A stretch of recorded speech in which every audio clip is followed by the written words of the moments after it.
প্রাণী জগতে মানুষের যে যোগ্যতা সে তার দেহের প্রাচুর্য নিয়ে নয়। মানুষের চামড়া নরম, তার গায়ের জোর অল্প, তার ইন্দ্রিয় শক্তিও পশুদের চেয়ে কম বই বেশি নয়।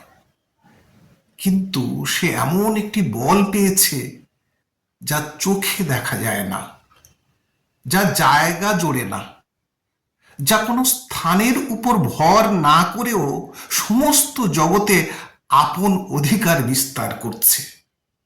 মানুষের মধ্যে দেহ পরিধি দৃশ্য জগৎ থেকে সরে গিয়ে অদৃশ্যের মধ্যে প্রবল হয়ে উঠেছে।